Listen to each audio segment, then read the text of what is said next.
चलिए आगे बढ़ते हैं नए क्वेश्चन की ओर. It's question number 15. Gopi, Krishna and Ram are the partners of a farm sharing profits and loss in the ratio of 1/2, 1/3 and 1/6. The balance sheet of the farm is on 31st March 17 is as under. तो पूरी balance sheet हमें दी गई है, लेकिन यहाँ पे एक extra चीज है, that is current account.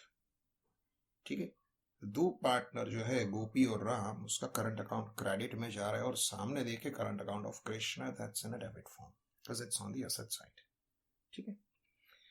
Contingency reserve, तो वो कुछ बातें नहीं बताई गई है. तो contingency reserve is kind of reserve kept for any contingencies. माने कोई अनअवॉइडेबल सिचुएशन आ गई तो उसको उसके सामने रखा है. तो कोई फिक्स कोई पर्टिकुलर चीज के लिए नहीं है. So it becomes an open reserve for distribution like general reserve. ठीक है, अगर और कोई एडजस्टमेंट नहीं है.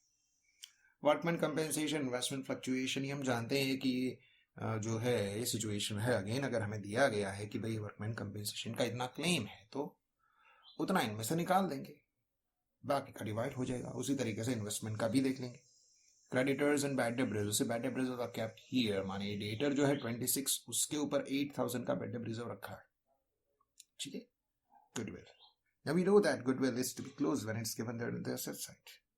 Trademark, machine, investment. अब देखिए यहाँ पे बता दिया गया है मार्केट वैल्यू 15 है इसकी और परचेज प्राइस जो है उसकी वो 40 है, काफी कम हो गया. तो ये जो लॉस है 40, जिस रेट पर हमने परचेज किया और आज की उसकी वैल्यू 15 है, इसका जो लॉस है उस लॉस को कंपेंसेट करने के लिए फंड है. राइट. अगर जो लॉस है वो इस फंड से भी ज्यादा है तो बाकी की चीजें जितना भी ज्यादा है उतना वो रिवैल्यूएशन में डेबिट हो जाएगा, और ये कम है तो बाकी का पार्टनर्स में डिवाइड हो जाएगा. दो ही चीजें तो आपको देखना है, मार्केट वैल्यू और बुक वैल्यू का difference. If market value is high then it's a better situation, तो पूरा का पूरा रिजर्व डिवाइड हो जाएगा.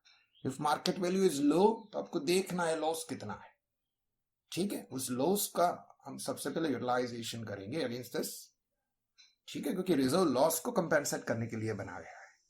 तो लॉस अगर इस रिजर्व से भी ज्यादा हो जाता है तो रिवैल्यूएशन में डेबिट जाएगा, कम होता है तो पार्टनर में डिवाइड हो जाएगा. ठीक है, इतनी सिंपल सी बात है. Right. Stock debtors, cash and all that. देख लेते हैं सारे adjustments. The value of the machine is to be increased by 10% regular, then the value of the trademark is to be reduced up to 40. up to 40 माने अगर ये जो भी है उसको 40% तक पहुंचा दो, माने उसमें 60% कम करना है. It's to be reduced by 60%. When you say that reach up to this, up to माने 100 and this is the difference. Difference is to be written off. इस वक्त की जो वैल्यू है उसको हमें 40% बना देनी है, माने 60% कम कर देना है. ठीक है. So it's the new level, new value. The bad debt reserve on the debtor is to be capped at 15%. Now, for this we have to go for new bad debt reserve. New bad debt reserve जो भी balance बनेगा और old reserve जो हमको दिया गया उसका difference, अगर न्यू बैड डेट रिजर्व कम है तो जो डिफरेंस आएगा वो रिवैल्यूएशन में क्रेडिट जाएगा, जैसे कि यहाँ पे है. अगर नई वैल्यू ज्यादा है तो जो डिफरेंस है वो रिवैल्यूएशन में डेबिट जाएगा. माने रिजर्व जो था उससे भी ज्यादा रिजर्व रखना है तो उतना लॉस होगा, उतना एक्सपेंस होगा, वो रिवैल्यूएशन में डेबिट करेंगे कि भाई यहां से लिया हमने. और अगर बुक वैल्यू ज्यादा है और नई वैल्यू कम है, माने रिजर्व ज्यादा पड़ा है, वापस ले लीजिए, क्रेडिट कर दीजिए. कुछ ऐसा समझना है. ठीक है. So when you increase the reserve it's debited to revaluation. When you decrease the reserve it's credited to revaluation. उतनी सिंपल सी बात है.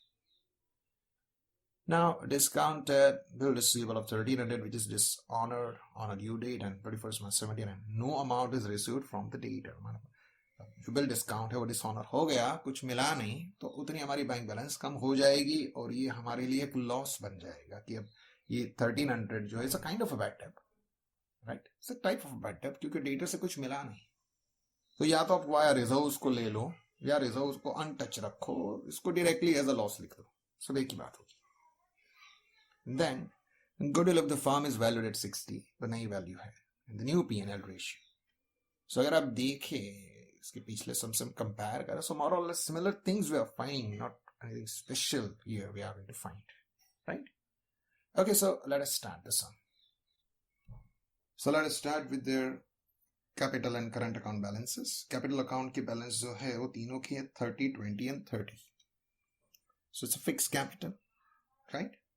सो यहां पर हम लिखेंगे by balance brought down. It's 30, then it's 20, it's again 30, right? Or current account. By balance brought down. तो गोपी और राम उसका क्रेडिट है. गोपी 8,000, Ram 10,000. both are on the liability side. और कृष्णा जो है वो हमें एसेट साइड दिया गया है. Means Krishna has a debit balance. To balance brought down, that's 4,500 only, right? चलिए सारी चीज हम करंट अकाउंट में लिखेंगे एज यूजुअल. और एट दी एंड जो पार्टनर रिटायर होता है उसका करंट अकाउंट हम क्लोज कर देंगे क्योंकि अब वो रिटायर हो गया और उसके कैपिटल में उसको ट्रांसफर कर देंगे. ये दो ऑप्शन है, या तो अब पहले से उसको ट्रांसफर कर दो लेकिन उस सिचुएशन में क्या है करंट अकाउंट बड़ा हो जाएगा क्योंकि सारी चीजें यहाँ पे आएगी, फिर सॉरी कैपिटल अकाउंट बड़ा हो जाएगा. So better you follow the regular pattern of writing everything in current account. तीनों की सारी चीजें जो करंट अकाउंट में जा रही है वहीं पे लिखो. एंड में जो करंट अकाउंट क्लोज होता है उसमें रिटायरिंग का जो करंट अकाउंट है उसको हम ट्रांसफर कर देंगे उसके कैपिटल अकाउंट में. ठीक है. So the settlement becomes इजीयर. ये जो है एक नॉर्मल साइज में जाएगा और ये इसके नॉर्मल साइज में जाएगा. ठीक है. चलिए तो हमने शुरुआत कर दी. अब देख लेते हैं एसेट साइड में मिला है गुडविल. तो गुडविल को हमें क्लोज करना है as usual. Whenever you are given goodwill on the asset side you to close in the old ratio. तो यहां पे हम लिख लेंगे गुडविल अकाउंट. सिर्फ 1500 है तो उसको हम ओल्ड रेशियो जो है दैट इज 1/2, 1/3 एंड 1/6. उसमें अगर अपन डिवाइड करें सो इस 1/2 दैट इज हाफ. ठीक है. 1/3 is 1/3, 1/3 of 1500. And 1/6, that is 1/6 of 1500, that comes to plus, right? उस तरीके से हमने इसको यहाँ पे डिवाइड कर दिया. अब लायबिलिटी साइड हम देखें, वहां पे कुछ असेट साइड और कुछ बचा नहीं है. लायबिलिटी साइड देखिए तो कंटिंजेंसी रिजर्व जो है उसका हमें कोई एडजस्टमेंट नहीं मिला है. माना वो ओपन रिजर्व है फॉर द डिस्ट्रीब्यूशन. तो करंट अकाउंट में वो डिवाइड हो जाएगा कंटिंजेंसी रिजर्व अकाउंट. वो 12,000 है. सो 1/2 6,000. Then 1/3 of 12 it's 4,000 and 1/6 of 12 is 2,000. तो इस तरीके से उसका जो रेशियो है उसमें हमने उसको डिवाइड कर दिया. ठीक है. अब हमें स्टेप बाय स्टेप जो भी एडजस्टमेंट है उनको देखना है. तो पहला वाला है the value of machine is to be increase by 10%. Machine की वैल्यू जो है वो 10% बढ़ गई है, राइट. तो मशीन यहां पे हमको दिए गए हैं 60,000 की, राइट. तो उसकी वैल्यू 6,000 बढ़ गई है. So it's a benefit is to be credited over here by machinery account 6,000. और उससे यहाँ पे जो आपकी मशीन है वो 6,000 बढ़ जाएगी और वो हो जाएगी 66. 60 की मशीन है, 10% हमने बढ़ा दिए. दूसरा है the value of trademark is to be reduced up to 40. Up to 40 माने उसको उसकी वैल्यू आपको सिर्फ 40% करनी है. तो बाकी के 60% उसके रिड्यूस करने हैं. तो अभी 18,000 है. 18,000 का 40% अगर हम करें, ठीक है, तो जो ट्रेडमार्क है, राइट, वो है हमारे पास 18,000 का. 18 का 40% करें, right. So that comes to 7,200. उसकी नई वैल्यू जो है वो 7,200 हो जाएगी. That's on 40% because we are told it's 40%. और बाकी का 60% हमें राइट ऑफ करना है. So when you write off any asset that's a loss. So here you have to write to trademark account, and that is 10,000 and 800, ये trade mark है, ठीक है। तो इस तरीके से हम इसकी वैल्यू लिख देंगे। Now we are told that the bad debt reserve on the debtor is to be capped at 15%, right? अभी डेटर हमारे पास कितने 26,000 के, तो 26,000 के अगर डेटर्स हैं हमारे पास, उसका अगर हम 15% करें bad debt reserve, so 15% of the same comes to 3,900. इतना हो गया नया 22,100 is going to be entered on in the outer column. 3,900 जो है वो नया बैड डेट रिजर्व हमको मिला। अभी पुराना वाला हम देखें तो लायबिलिटी साइड लास्ट आइटम हमको दी गई है बैड डेट रिजर्व 8,000 का था। अब 8,000 वाला जो बैड डेट रिजर्व है उसकी नई वैल्यू कर दी गई है 3,900। That means it is reduced. Reserve जो है वो कम हुआ है, माने डाउटफुल डेट जो है कम हो गए, तो ये अच्छी बात है ना। फिर reduce the bad debt reserve is a better sign. तो जितना बैड डेट रिजर्व कम होता है उतना बेनिफिट होता है, ठीक है। तो बेनिफिट होता है तो हमको रिवैल्यूएशन में क्रेडिट उसको लिखना है, that is bad debt reserve account. कितना कम हुआ, तो पहले 8,000 था, अब 8,000 कम होके 3,900 हो गया। तो इसका जो डिफरेंस है दैट इज द बेनिफिट, ठीक है। So when you reduce the bad debt reserve is a benefit, when you increase the bad debt reserve it's a loss, ठीक है। यहाँ पे रिड्यूस हुआ तो अच्छी बात है। Then discounted bill receivable of 1,300 which is dishonored on the due date and no amount is received from the debtors. Debtor के पास से कुछ मिला नहीं, हमारी बैंक बैलेंस कम हो गई।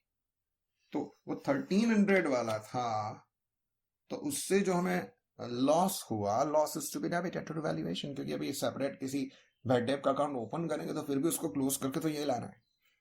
You can directly write revaluation to bank, क्योंकि बिल डिस्काउंट कर दिया तो उस वक्त आपने डेटर अकाउंट क्लोज कर दिया होगा। अब वापस डेटर अकाउंट ओपन करने का भी कोई मतलब नहीं है, क्योंकि उससे तो कुछ मिला नहीं, वो हो गया सीधा का सीधा लॉस, ठीक है। तो उतना लॉस हो गया, loss will be debited to revaluation, और उतनी हमारी बैंक बैलेंस कम हो गई। ये दो चीजें होंगी। So the straight away journal entry and appropriate will be revaluation to bank. आपने बैंक से पैसा लिया था, डेटर ने बैंक को अप्रोच किया, डेटर ने मना कर दिया कि मेरे पास पैसा नहीं है और कभी भी नहीं देंगे, because now we are not in that position, is declared insolvent। तो बैंक कहाँ पे जाएगी, वो तो हमारे से ही पैसा लेगी। तो उसने हमारे अकाउंट में से पैसा निकाल दिया उतना, और हम डेटर के पास जाएंगे कुछ मिलेगा नहीं, तो हमारा तो लॉस हो गया। डेटर अकाउंट हमने ऑलरेडी क्लोज कर दिया था जब उसको बिल्स रिसीवेबल में कन्वर्ट किया। बिल्स रिसीवेबल जब हमने डिस्काउंट किया तो वो भी हमने क्लोज कर दिया।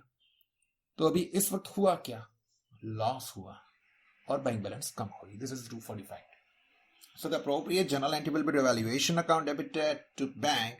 तो रिवैल्यूएशन में डेबिट हमें उसकी एंट्री लिखनी है, bank account that is 1,300 is nothing but bills receivable dishonoured, ये वो हुआ है।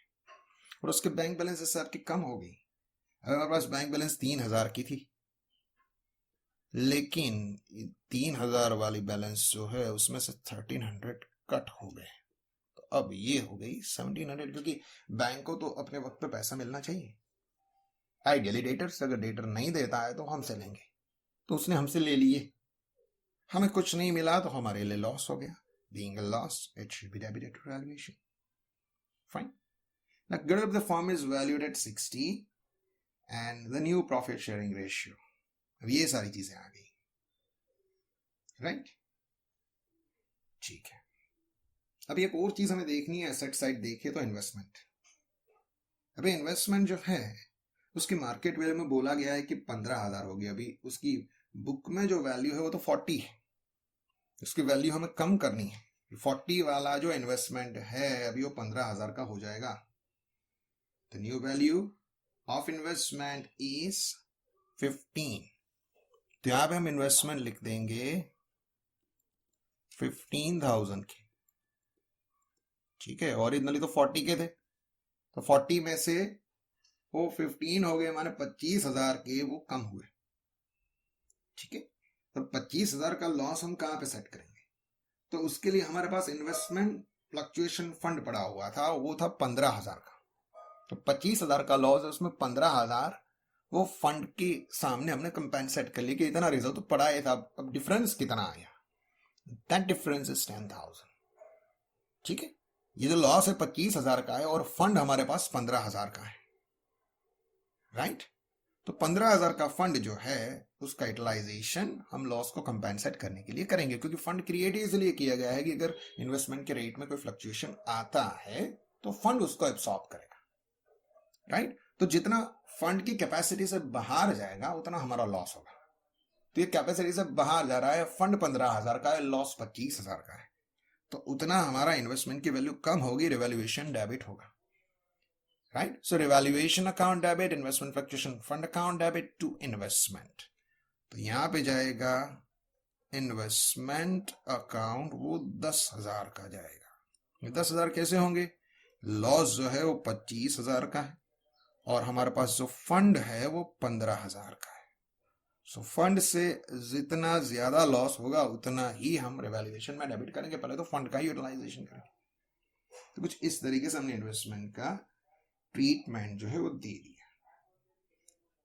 अभी हम आगे बढ़ते हैं, गुडविल की बात आई है तो पहले थोड़ा कैलकुलेशन करके देख लेते, क्योंकि हमारे पास नया रेशियो दिया गया है। So old and new ratio का डिफरेंस भी हमें जान लेना है, ठीक है। यहां पर थोड़ा कैलकुलेशन करते हैं, राइट। तो क्या होगा, लेट्स सी। तो पहले तीनों पार्टनर जो है गोपी कृष्ण राम, राइट, उनका जो रेशियो है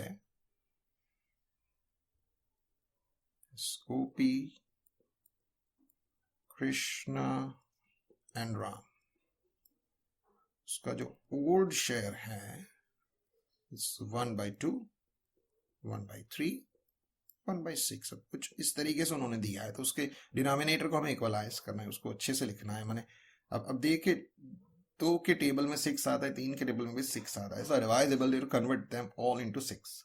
इसको 6 में कन्वर्ट करना है, multiplied by 3, so is numerator becomes 3/6, multiplied by 2, so is numerator 2/6 and 1/6। तो ये हो गया the new form of old share. And the new share वो हम देखें तो न्यू शेयर जो है वो हमें बोला है that is between Gopi and Krishna 2:1, 2:1। Ram has retired, so it's 2/3, 1/3, इसको इस तरीके से, ठीक है। तो ये दोनों रेशियो हमारे सामने आ गए, ओल्ड एंड न्यू बोथ, ठीक है। तो अभी हमें क्या करना है, अभी हमें गेन को देखना है, कौन कितना गेन करता है, ठीक है। Who is gaining how much. So gain is equal to, you know the formula of gain, gain की फॉर्मूला हमें पता है, गेन माने नई सिचुएशन आपकी बेटर है, so new share minus old share.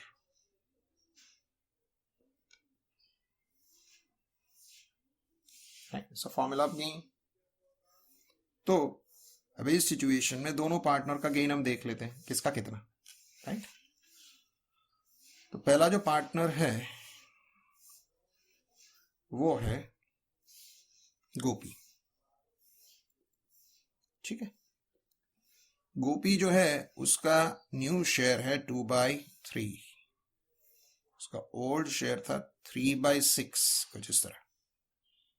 तो इसके डिनोमिनेटर को हम इक्वलाइज करें, राइट, मल्टीप्लाइड बाय 2, 3 को 6 में कन्वर्ट करें तो इसको भी 2 से मल्टीप्लाई करेंगे, it's 4/6 minus 3/6 comes to 1/6, purely gain of गोपी।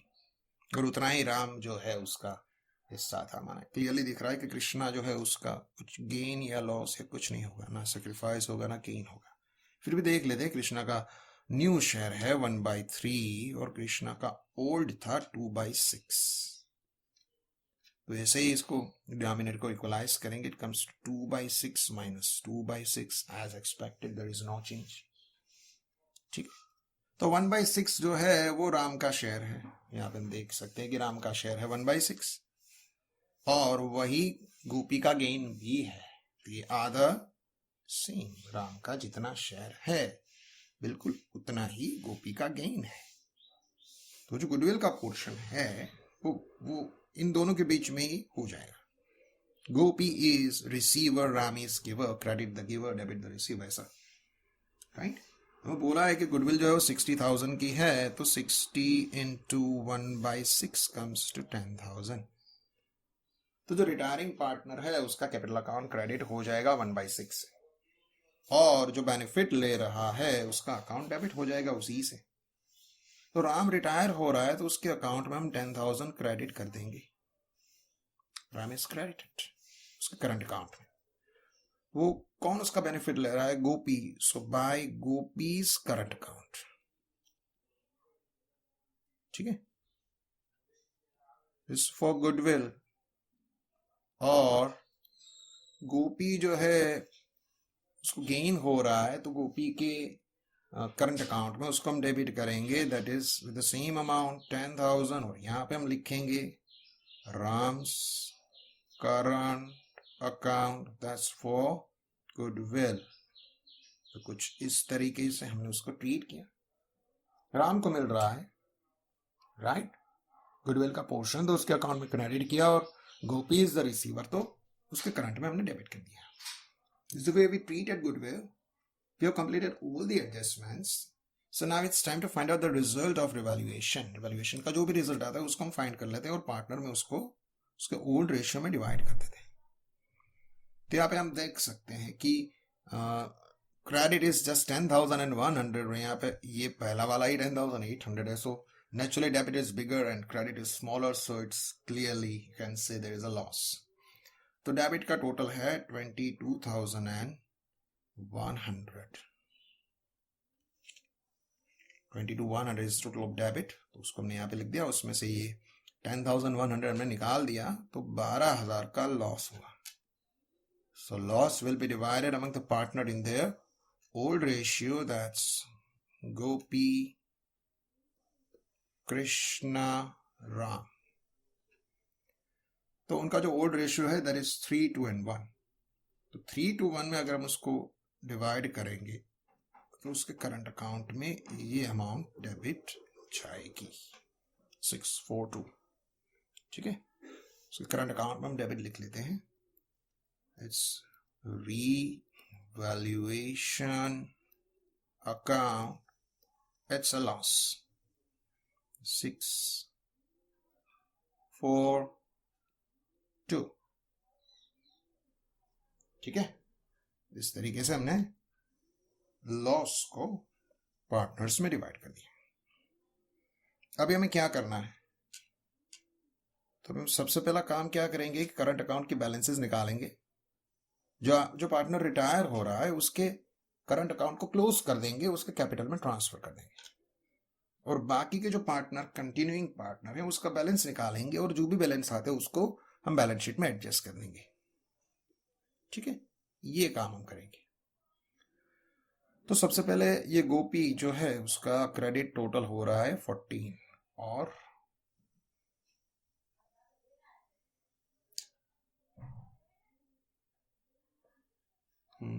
यहाँ पे हम देखें तो कुछ इस पर्टिकुलर समय में वर्कमैन कंपेंसेशन रिजर्व भी दिया गया है, तो हमने डिस्ट्रीब्यूट नहीं किया था, it was left out, let's complete it. एक रिजर्व बचा है, कंटिजेंसी रिजर्व जो था वो तो हमने डिवाइड कर दिया था। वर्कमैन कंपेंसेशन भी केप्ट इट असाइड क्योंकि शायद उसमें एडजस्टमेंट हो, लेकिन कोई एडजस्टमेंट नहीं मिला। एडजस्टमेंट मिला हमें इन्वेस्टमेंट फ्लक्चुएशन फंड का ही।